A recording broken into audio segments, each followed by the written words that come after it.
Good morning.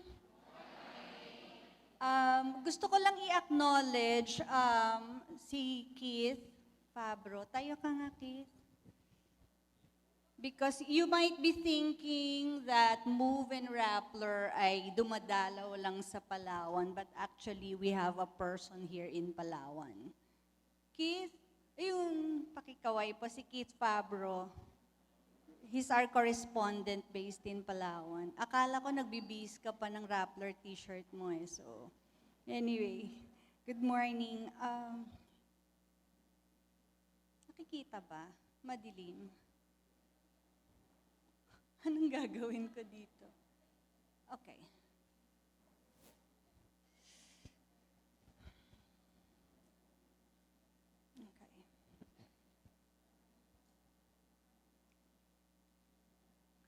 I'm not sure if you're aware, but in recent times, there have been questions about whether social media has been good or bad for democracy. In the popular, and given all the trolls, all the trolling, all the hateful speech, the lies and the disinformation, a lot of people are saying, baka nga nakasama yung social media. And that is what I'm going to talk to you about this morning. First, that's the last slide.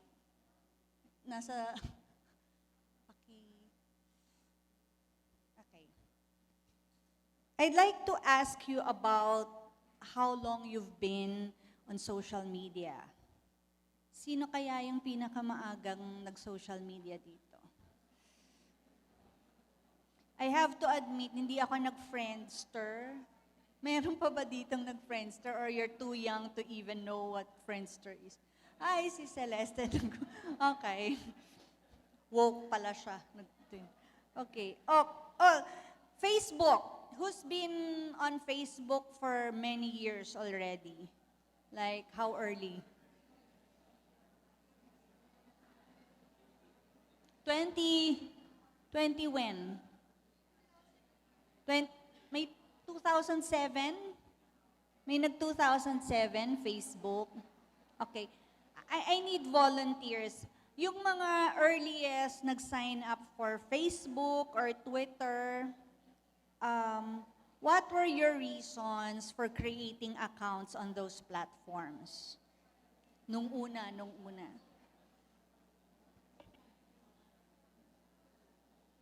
Volunteer. Laksan boses. Communication. Ano pa? May concept na ba kayo ng stalking nun? Joke. To connect with friends, tama? Or to meet new friends. And then, after several years, what do you use your social media accounts for ngayon?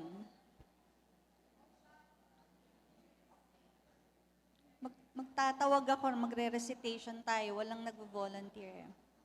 What do you use social media for now? As opposed to why did you sign up many years ago?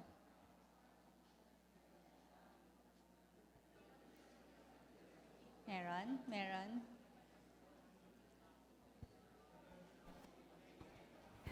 Hello. Hello. Yeah, like test. Hello. Yan.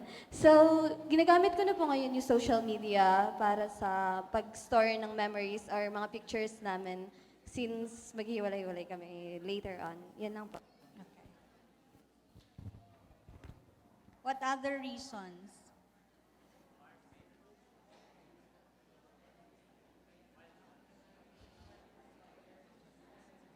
What other reasons? Why do you use social media now?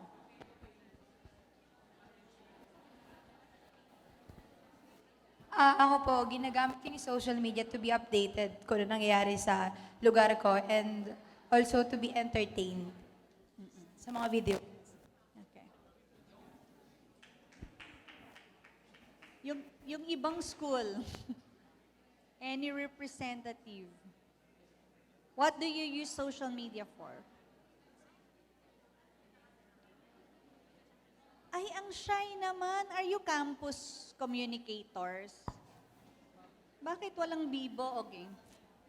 Hello po.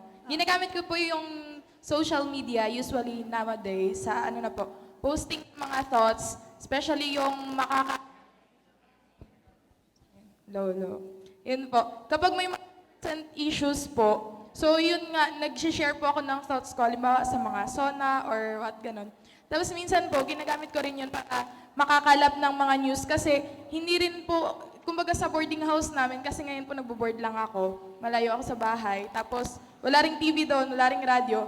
So yung ginagamit ko po, yung phone ko na lang, yung Facebook, para makakalap ng news kasi meron naman po mga pages na merong yung sa mga newses po, ganun. Sa mga news, sorry. So yun po. So para maka-update ako, nagbabasa na lang po ako doon kasi lalo na po sa amin na mga future teachers, importante po talaga na dapat updated kami sa mga nangyayari sa kapaligiran. So yun po yung gamit ko doon. Tsaka communication na rin po sa family, tsaka friends. Thank you. Meron pa? Let's proceed. Anyway, I'd like to... Okay, these are the questions I asked earlier. Okay. This is the social media universe in the Philippines. According to, there's a US-based creative agency that produces the Global Digital Report every year. It's called We Are Social. And this is the profile of social media usage in the Philippines from their data. There are 76 million users in the Philippines. So since we're about 100 million in population, ibig sabihin that's more than 100 million tayo. So that's about 71% of the population of the Philippines are on social media. Meaning, hindi lang kayong mga kabataan, pati yung mas matatanda, they are also on social media. And, where do you figure here?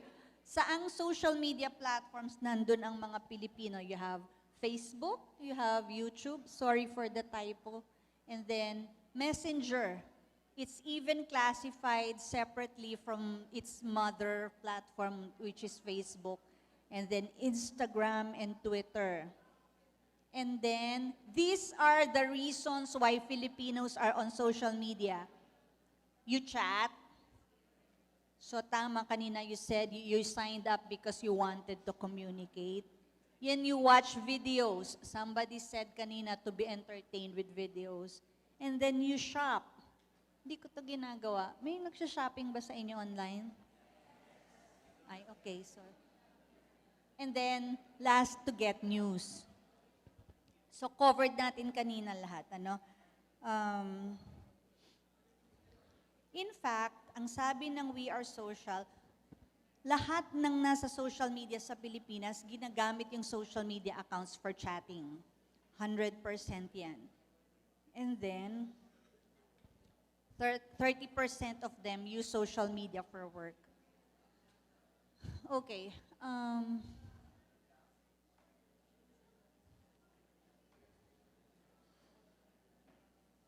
There's a local political consultancy group that runs surveys among young people every year to study their social media habits and social media consumption.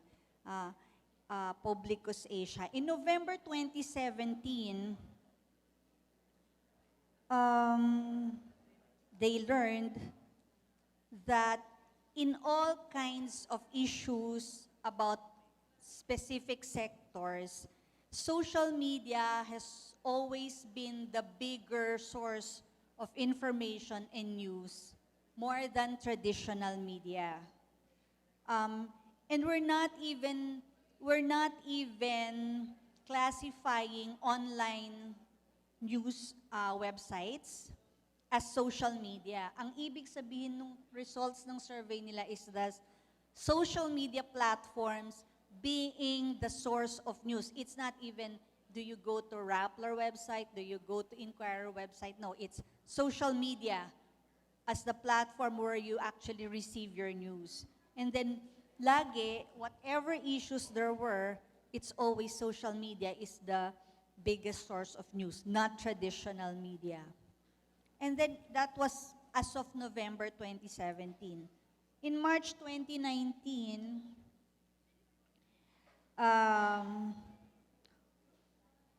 almost 99% of Facebook users. So whatever the reason you signed up sa Facebook, 99% of us actually get our news from Facebook.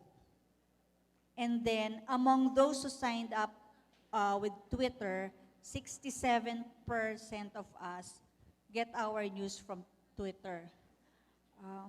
Okay. But then, okay. Isa lang, okay. This platform has since been hijacked by people who don't really intend to use it for good. There's a professor, Gordon Hall, from the University of North Carolina. He wrote a study, an essay, asking why he thinks social media is not good for democracy. Ganito yung kanyang argument. Sabi niya, nung wala pang social media and all we had were the traditional forms of media like radio, TV, newspaper, we had this impression that democracy was thriving. It was because due to the limited information we were getting from traditional media, we had this impression that we had shared experiences and values with most of the population. But when social media came, nagkaroon ng overload ng information. Everybody had a voice, everybody had an opinion. All of a sudden, these people, the ones we used to call silent majority, they suddenly had platforms. Hindi ko nahihintayin na may journalist na makaalam or makapansin sa akin for my views to be publicized because I became my own publisher. I had a free platform on the internet through social media to voice out my opinion, to promote what advocacies or issues I have. And because of that, initially, people welcomed it as, oh, this is really democracy because everybody's voice is being heard. But it soon accomplished the opposite. When you hear so many voices, the tendency is you find only the voices or the opinions and the views that you wanted to hear, or the views, the opinions that matched yours. Nagkaroon ngayon, because of social media, nagkaroon ng filter bubbles, ang tawag nila. Can you go back? And because you have those filter bubbles, the habit that it developed is, as we said, pre-selection. Makikinig lang ako doon sa mga gusto kong marinig. And then, confirmation bias. Pakikinggan ko lang whoever will reinforce or agree with what I already believe in. So instead of us hearing the majority and instead of the majority prevailing, which is the definition of democracy, the opposite happened. Okay. But that presents a clear and present danger. Because in the Philippines, for example, yun kasing ating filter bubbles, that's what the producers of disinformation and lies are exploiting. When they saw that people are on social media and they saw how easy it is to publish any unvetted information, how easy it was to confuse people because of the so many voices already there. It became easier, it became an arena for propaganda and disinformation. And what makes it dangerous in the Philippines? Well, it's dangerous anywhere you do it when you propagate lies, but it's more dangerous in the Philippines because people who are in government or connected to government are the one who are behind the lies and the disinformation. I won't enumerate all the cases, but you must be familiar with all the bloggers that are employed by the government, either as full-time staff or consultants, na they would deliberately use their space on social media to mislead their followers. Or they would be creating Facebook groups, for example, where they have actually a very strategic and well-planned communication plan. This is how President Duterte won the elections in 2017. They identified Facebook groups, they planted people or tapped people who are already in those groups, and then the communication strategists of the campaign would design or identify issues that we will discuss about the campaign this week. So something like this week, we will let people know how badly the Aquino administration mismanaged the traffic in Metro Manila. So ibababa yan sa lahat ng Facebook groups na yon nung mga nakakonekta sa kanilang propaganda network. So Monday, this is our messaging. So lahat ng posts sa Facebook, sa Twitter about this, ito lang basta ang ika-copy-paste ninyo. And it started with real people, ha. These were established Facebook groups. These were real people with real accounts. But it worked because they had targeted groups. And then eventually, when it worked and made a candidate win as president, in-enlarge nila yung network to finally include trolls and fake accounts and fake Facebook groups. So you would notice that whenever they want to attack a politician, a journalist, an organization, pinapakalat nila yung attacks and lies nila through Facebook groups or targeted groups as well. Okay. In fact, sobrang prevalent ng lies and disinformation that in the United States, a survey was done by Comparitech. It's a pro-consumer website that does research. They asked Americans what kinds of cyber security threats they are most afraid of.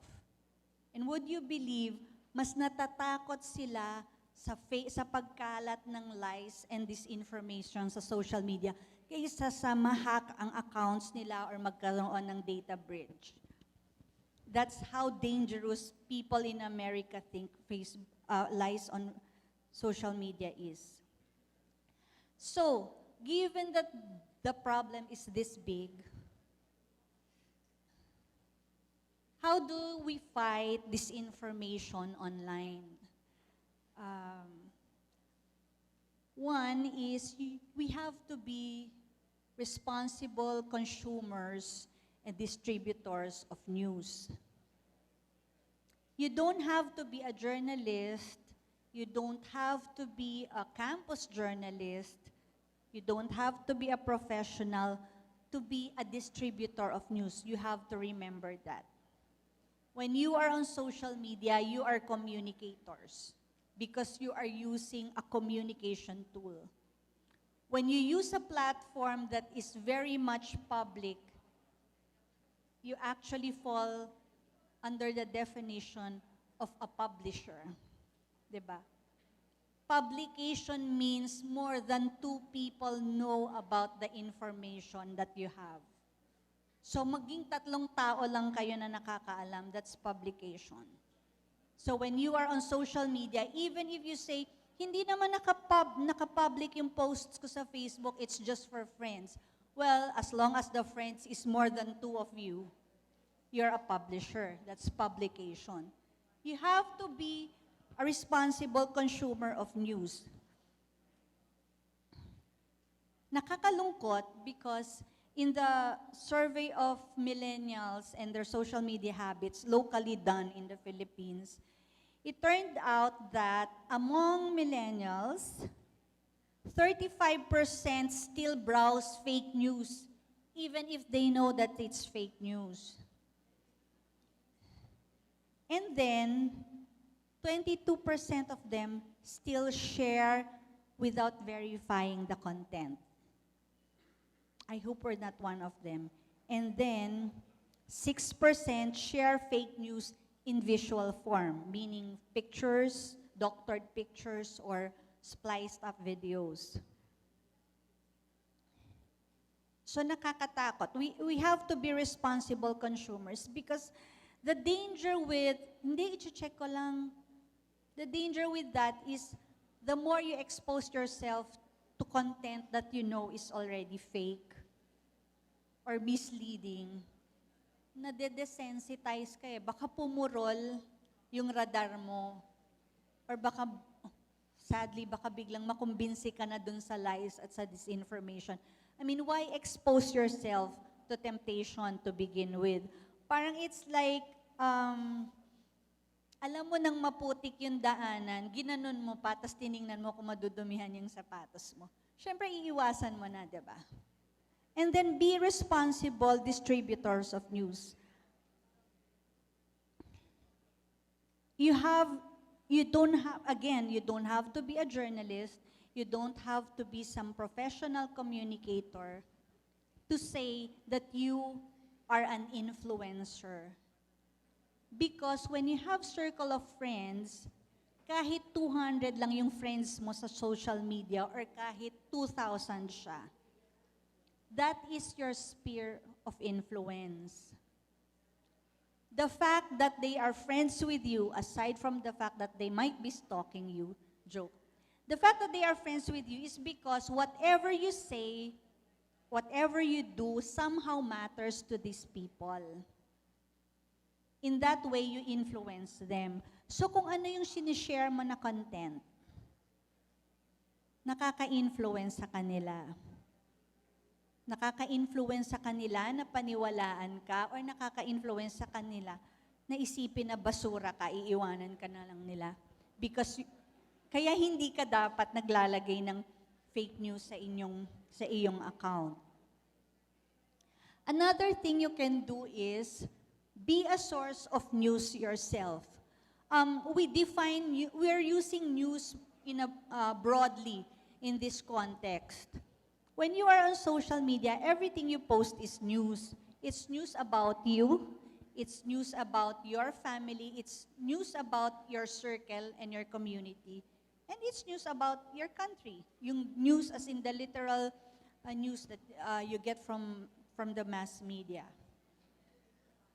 How do you become a source of responsible news yourself? One, you are informing your community about certain issues. And you don't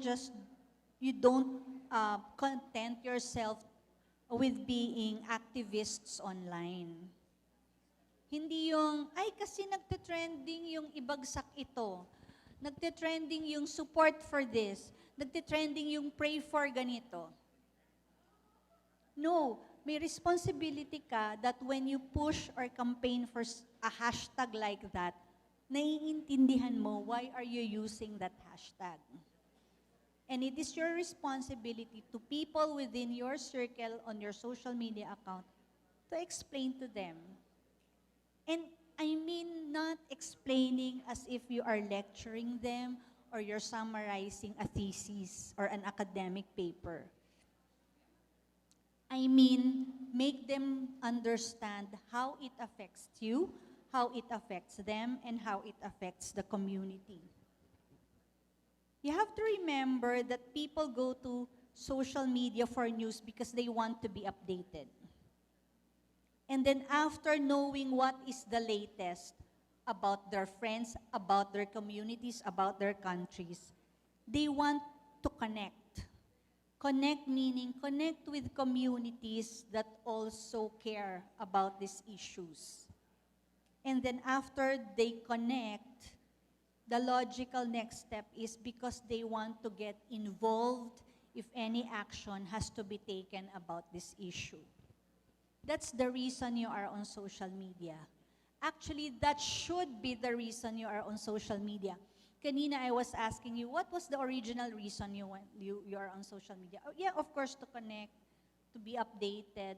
But, as we showed kanina, that social media has been taken over by people whose intent is not really to communicate, but to destroy, to poison minds, to, to alter the discourse, even to rewrite history or accounts of certain events. You have to proactively use your social media accounts, your social media presence to a higher good. Um, Hindi na lang siya dahil magpaparinig kayo sa crush nyo. Hindi na lang siya dahil magpo-post kayo ng magandang scenery or ng flower na nakita nyo sa garden. Social media is all of these things. Those personal posts make you authentic. But I'm saying is, use your social media for something else. Do something else aside from your personal posts.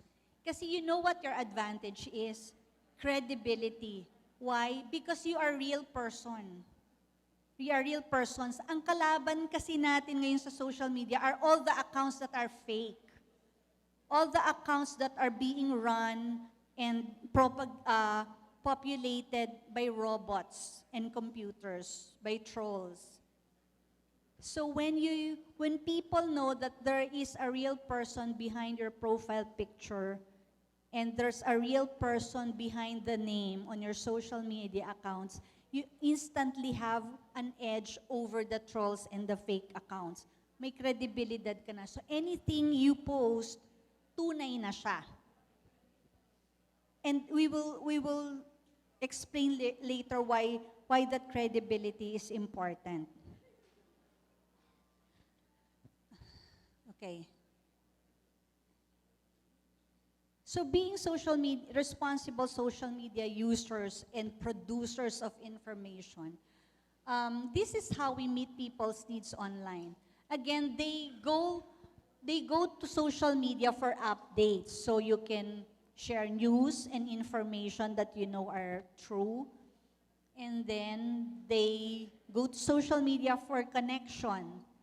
So what we can help do is make people in our circle realize that they have common issues that they can care about. And then, in your cases, kahit nga siya issues ng barangay, na ang makaka-relate lang ay lahat ng kabarangay mo, that's already a community. Or issues about the campus, about the student body. Kasi among your circles, marami nang makaka-relate doon at marirealize you have common issues. No, go back. And then, people go to social media for involvement. So, ang mission ninyo is, when you make people realize that some of us have common issues, maybe we can ask people to start caring. For example, you're all in Palawan. What are the pressing issues in the province? I would imagine ensuring that tourism is sustainable is an issue among Palaweños, diba? I would imagine that giving services and protection to indigenous peoples is an issue. I would imagine that the daily rotational brownouts are an issue. And I would imagine and I hope you made noise when congressmen were trying to break up your province into 3 provinces. What I'm driving at is, if you live in Palawan, or if you're here in Palawan to study, or if you're here in Palawan to do business, and not a single time did you ever post something about the environmental challenges, about the IPs, about the brownouts, about the division of your province, magtatanong ako, bakit ka nasa social media? Because if you totally didn't have any post about these certain things, it means totally wala kang pakialam sa paligid mo, even if supposedly you're on a platform that is meant for socialization. Diba? Okay. So the reason why we need to take back social media from people who are misusing it is this. We have to amplify real voices. Real meaning, opinions and views na kahit hindi ka pareho ng sa atin, dapat at least ay nanggagaling sa mga tunay na tao. Not opinions that are drummed up by fake accounts being maintained by troll farms. I don't know if you've heard about this, but you have to believe this. There are actually troll farms that certain political camps are maintaining. Troll farms meaning, you've heard of call centers? They have call center-like operations na ang employees nila, instead of taking calls for products and services, they are actually engaging in maintaining several accounts. One person maintains several fake accounts na nagko-comment at nagpo-post ng iba-ibang kasinungalingan. They have triggered keywords. For example, this room is assigned to monitor Rappler. Ang trabaho niya lang, and we're talking of real jobs, real employment, call center agents talaga. Trabaho niya lang is anything new that Rappler posts on its Facebook page, dapat isa-swarm niyo ng negative comments saka criticism. Or may trigger keywords na if this personality or if this politician posts something, ito yung ipapaste nyo na comments para magmukha siyang hindi credible, para magmukha siyang sinungaling, para magmukha siyang masama. Yun yung kalaban natin. So we need to take back the social media and the internet so that we amplify the real voices. Hindi masama na magkaiba yung opinion natin. Ang masama is yung opinion na i-encounter natin sa social media ay hindi galing sa tunay na tao. Okay. Because we want to engage real stakeholders. For example, we are talking about dividing Palawan into 3 provinces na magkakaroon kayo ng plebisito, di ba? Bakit naman nasa China or nasa Russia yung IP address ng mga computer na nagko-comment tungkol sa division ng Palawan? They are not real stakeholders. These are robots. Diba? Or these are people paid to just maintain accounts that would, try to confuse the debate. Engage real stakeholders. Bakit naman nagko-comment yung taga Northern Luzon tungkol sa basura ng Palawan? Diba? E di sana yung mga taga Palawan na ang nag-uusap sa Facebook tungkol sa anong gagawin natin sa ating waste management. Or real stakeholders. You have a discussion about how do you make Puerto Princesa and El Nido sustain sustain its environmental protection programs, even if ang dami-daming turista na pumapasok. Actually, pwedeng mag-engage sa inyo, pwedeng sumausaw sa conversation nyo, yung mga taga Bohol, for example, yung mga taga Boracay. Bakit? Kasi kahit hindi sila taga Puerto Princesa, they have the same experience, they have the same issues, they have the same challenges. You can exchange ideas. In that case, they too are real stakeholders. Okay. Because we want to be more maingay on social media because we want to inform the policymakers with real sentiments. In the States kasi, dun sa isang study na na-cite ko kanina, Facebook pala, sorry. This is from a sentiment from Facebook. Ang fear nila is when real users don't engage much on the platform, nagkakaroon ng fake sentiments on certain issues. Kung sino lang yung maingay, kung ano lang yung sinasabi ng mga trolls at fake accounts, yun yung nagmumukhang viral, nagmumukhang prevailing sentiments. And we have politicians, we have policymakers that are not as savvy sa social media. So pag inutusan ni congressman o ni governor yung kanyang researcher, tingnan mo nga kung anong sentiment ng tao about this proposed program or policy. Nagpunta lang si researcher sa Facebook, Gov, sabi ng netizens, wag daw yan. Or Gov, sabi ng mga Facebook users, ito daw ang gusto nila. But they are not real people. Or these are people that are not real stakeholders, pero sila yung maingay because the real stakeholders, tayo, hindi nagsasalita, di ba? We have to take back our space. Okay. And finally, we have to take back social media because we want to make it a safe space again online. Gusto natin siyang bumalik dun sa panahon when we first signed up on social media that this is a space where I expect to be a real an authentic person, and this is where I expect people are engaging with things that are true. Hindi ako niloloko sa information, hindi ako minimislead sa debate. Because, again, technology is not bad. But remember that technology is just a tool na tayo pa rin yung may control. Technology should help journalists, for example, to give you visualizations of data na mas maganda, mas naiintindihan nyo.